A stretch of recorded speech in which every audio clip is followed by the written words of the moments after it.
Greetings, dear viewer, and welcome to episode 37 of my Survival Minecraft Let's Play. I am iWhat, and this is a series in which I play Survival Minecraft and build everything and anything that I can imagine. Today, we start the episode very far away from our base.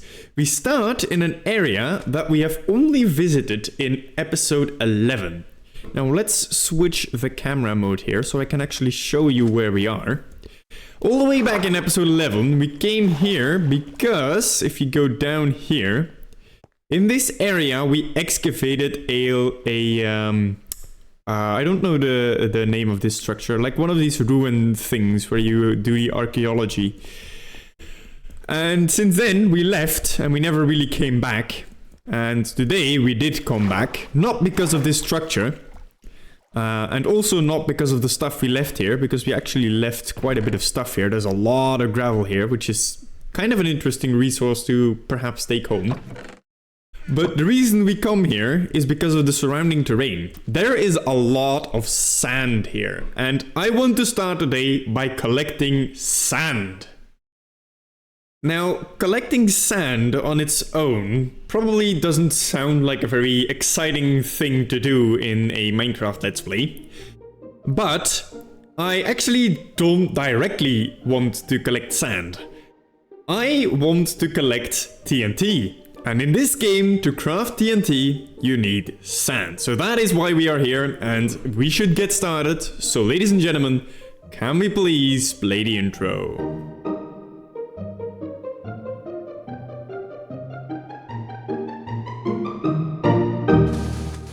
Collecting sand in Minecraft is sadly a very boring thing to do. So instead of making you watch the whole thing, I feel like I should tell you a cheesy joke. And that joke is, what do you call a typo on a tombstone? A grave mistake.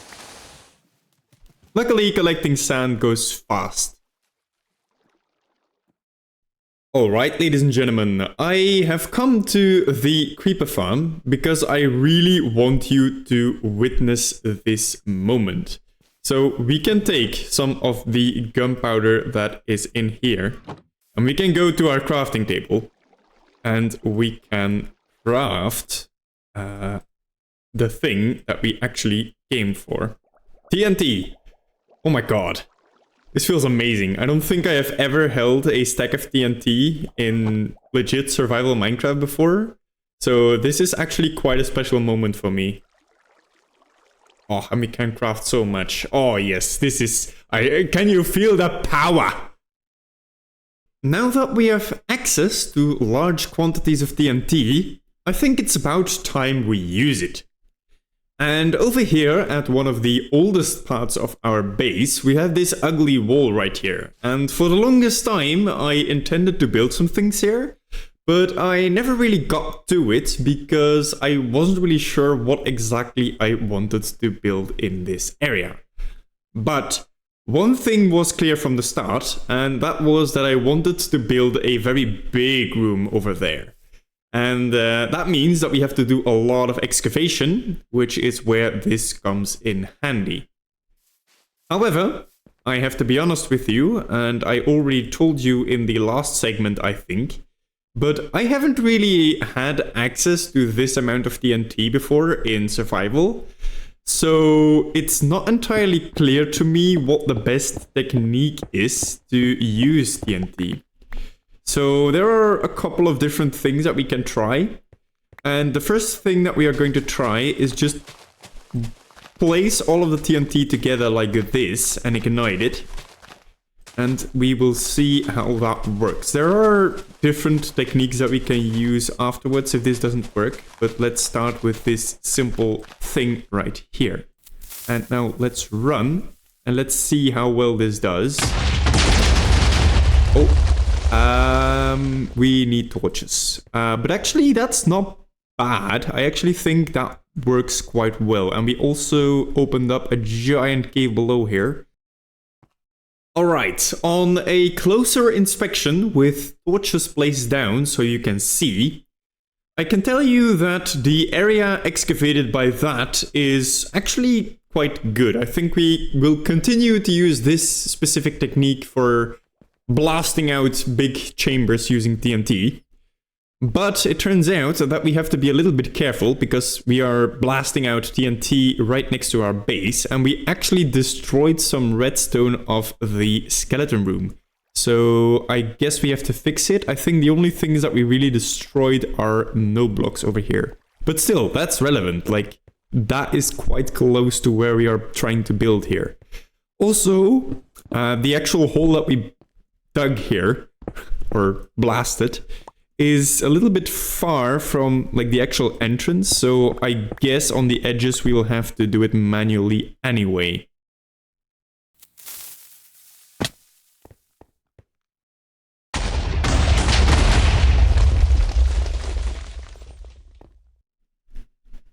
Alright, after blasting our way through this with TNT, I feel like we have excavated a considerable area here, to the point where I think that the size of this room is roughly where I want it to be. Maybe in a couple minutes I'll decide it has to be bigger, but this is already a start where I can start constructing some of the builds I want to do in this room.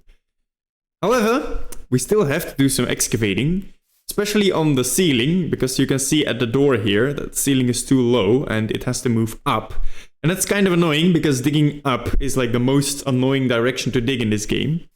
And secondly, we have to clean this mess up because digging with TNT is fast, but it tends to leave the area quite messy, it seems. So I already set up a haste beacon so I can do it with the pickaxe. But I was trying to structure my mind in how I want to tackle this build, like how I want to organize the build process. And I feel like I don't want to do the room first, and I actually just want to start building the things and then shape the room around them.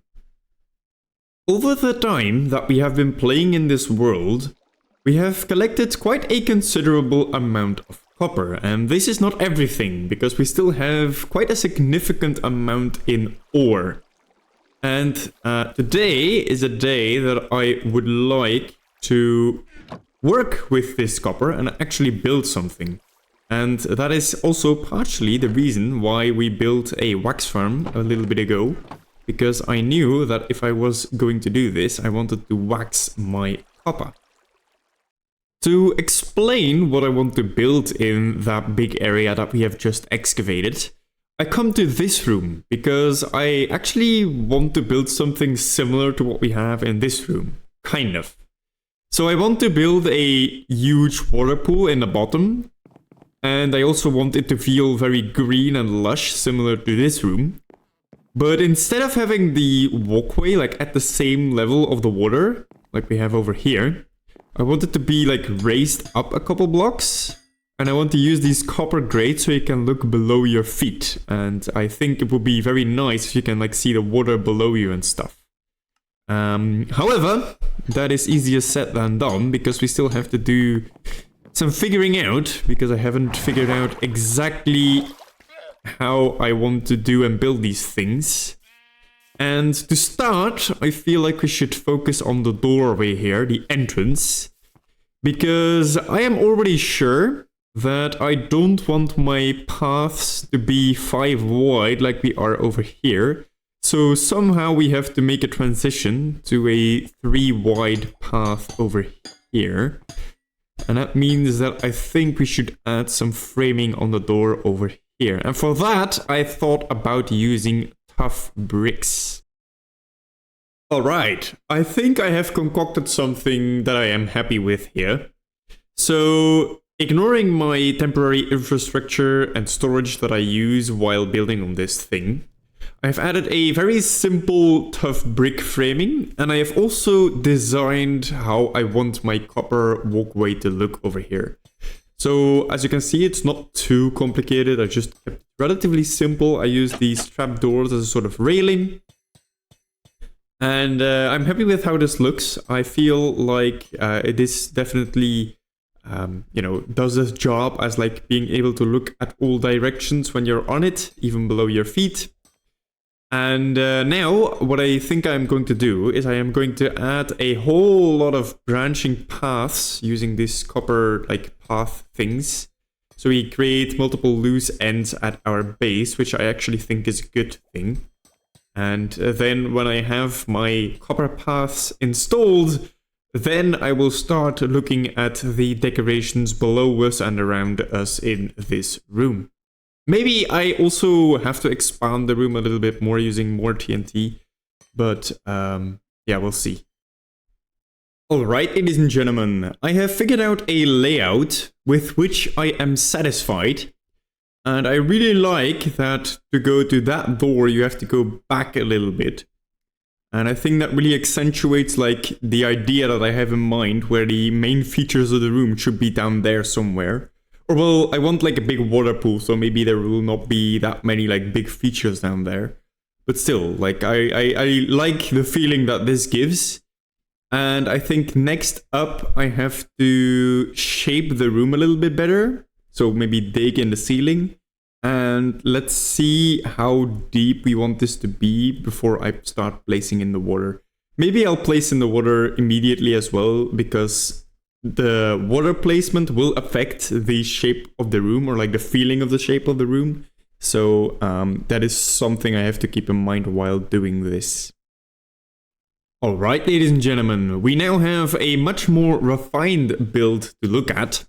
As you can see, I have expanded the space a little bit, and right now I feel like the space has the right shape that I am looking for. Well, there's still some random holes because of caves, but you get what I mean when I say, okay, I have the general shape of the space figured out. But mainly, I have been working on the floor here. I have added a whole lot of greenery, and I have immediately built the water pond in the bottom as well. And I actually like how it looks, but I am a little bit disappointed by the visibility from up here. Like, it's not as visible as I would have wanted it to be. And I don't think we can really do anything about it. You really have to go to like the edge to see what is down there. But that's fine. Let's actually jump down so you can get a closer look at what I have done here. So I've basically reused the greenery theme that I had in that other room. And I just spammed a bunch of bushes and stuff. And I intended to spam a lot more of these lily pads, but it turns out we have run out. This was the only lily pad that we had in storage. So perhaps in the future when I acquire more of them, I will place down more in this water over here. I also used these drip leaf plants that we freshly acquired from our trip to a lush cave biome. But overall, I am happy with how this looks, especially from this level. But there is still some work to do. Obviously, we have to still decorate the walls and make them like more finished in a way, because right now it's just blank stone walls with holes everywhere and like random torches. And I think we can do better. And I think we should also have like leaves and vines hanging from the ceiling and whatnot. And I think that might not all happen today, because this is a huge area to do that on. We'll see when that happens. But there are a couple things that we can do today. This redstone over here has to move, and I think that is possible to do that, to hide it in the wall of this room. So I think that is where we are going to start. And also, I feel like I want to place like a boat with a drowned down there. I think that will look nice, and like it will add a fun detail to my build, like I add fun details to a lot of my builds. Okay, so I have come to the river here, and immediately we have a drowned coming to get me. However, we need to find one that can catch this item, because I would like the drowned in my thing to hold a fishing rod. Though it's not obvious how I should try that. I don't think this guy can pick the things up, because otherwise he would have, I think. Let me look a little bit until I find one that I can actually catch my fishing rod. Okay, so I got one that actually picked up my fishing rod. But there is a problem. He's quite far away from where we have to be. And it is daytime, which means I think this guy will burn if he leaves the water. So we have to be very meticulous in how we get this guy actually to our base. I say that, but transporting drowned, or in fact most hostile mobs like zombies and whatnot, is actually quite easy, because they will just follow you. So you just have to show them the way and they will just follow you wherever. The only problem is daytime, because if we go outside of the water, he will burn, and that is a bit annoying because we cannot stay in the water or like below blocks for the entire path that we have to navigate. So I'll have to figure something out at some point. I do have some buckets of water with me. Maybe we can solve something that way. Okay, I managed to get him into a minecart. That will make our life so much easier. I am so excited about this stupid little thing that I'm doing right now. So I was transporting this guy with his minecart and some temporary rail infrastructure. And this last bit got me so excited. I am going to record this using the Flashback mod so you can get a perspective from over here as well. So what I have done is I have positioned this guy on the top of the stairs over there. And then I have built a rail thing that comes down over here and launches into the lake. Kind of like a water slide. And I am so excited to push him off. So I am going to go to the top and push him over the edge. And I hope he gets launched in the way I think he will. So we push him onto the rail like this, and then there he goes. Can we watch it from this perspective as well? Oh, and he goes into the water. I hope the Flashback mod will give us a much better perspective of that. Here is the other perspective. Here, there he is, coming down the slide, and now he will get launched. Whee! I have managed to get this guy in his boat right where I wanted him to be, and I feel like this is a great little detail to add to this build. Also, before I brought him over, I actually managed to move the redstone of this thing into the wall, and that was actually not too difficult. Basically everything stays the same, and the note blocks are now actually closer to where you are when you press the button, so maybe that is even better. But yeah, I just wanted to mention that I already did that. But for now, I feel like I've had enough of this build. Because doing the walls will take a long time, and I feel like I don't want to start that today. Instead, I want to move on to the next project of this episode. For the next part of this video, I want to go on a big adventure. Not like a small adventure, but a big adventure. You see, as I have explained before, we live in a flower forest biome. And there are a lot of resources that we can gather right here at our base. But there are some things in this game that we cannot obtain by staying here. One of those things is prismarine. Alright, I traveled a very long distance through the nether to arrive at this spot, right where we have to be, ocean monument. And I have brought all of this stuff, including 5 axolotls. These are axolotls that I bred. Oops, I'm already being attacked by the guys. So it doesn't matter if these perish in battle. We still have the original axolotls at home. I also brought a whole bunch of potions, and I think I'm going to drink those now and jump right in. We have already been affected by the thing during the first take that kind of failed. So let's go, let's do this. And this will allow us to see, and let's let our friends loose. Oh wow, we are really being attacked. Okay, we have to be a little bit careful here. Oh dear. I don't know how well these axolotls are going to be to actually fight and do things here, but I feel like they're a nice addition to have here. Alright, this is already getting very chaotic. I think what I am going to do is I'm just going to focus on the big guys. I believe there's always 3 in a temple like this.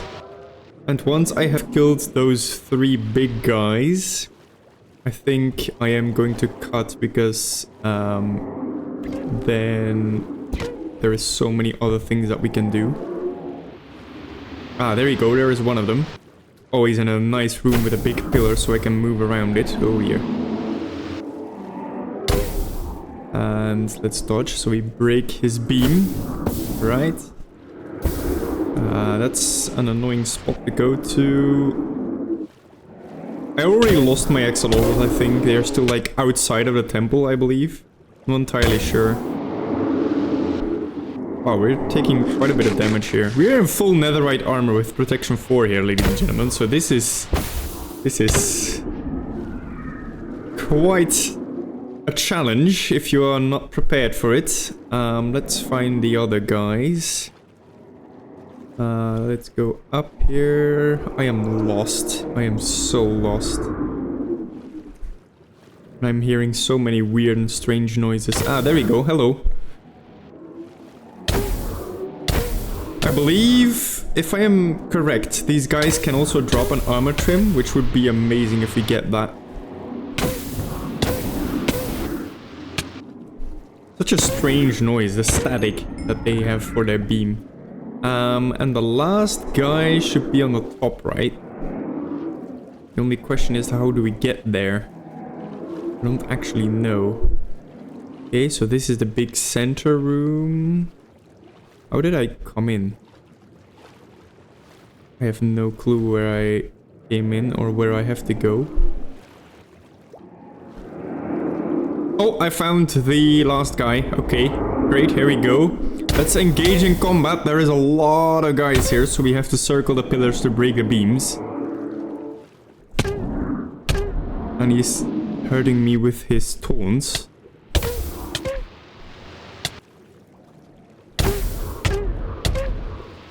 Okay, let's also eat. There we go, ladies and gentlemen. So now, I believe if we do this and then go back on the water breathing and the night vision, we should no longer get the mining fatigue, which is great because now we can start looking for the resources that we actually came for. The resources we came for are essentially the temple itself, so all the blocks around us, so these lights, these blocks, but also sponge. So sponge is one of those resources that we came for, so let's collect it. For the rest of the blocks, I think I am just going to start mining my way through this structure. That will actually make the structure a lot more dangerous because there is a lot less places to hide. But I think I will be able to handle that. Oh, there we go, we're already being attacked. So we'll have to be a little bit careful while doing this, but I think that will be fine. Let's also collect the gold that's in here.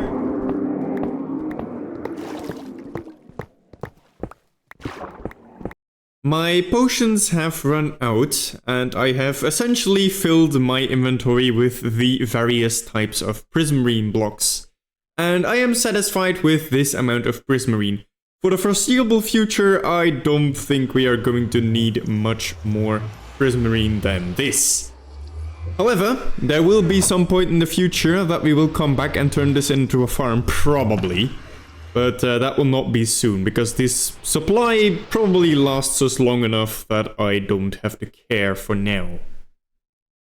Now we are back home, and this is a more organized view of all the prismarine that we have collected.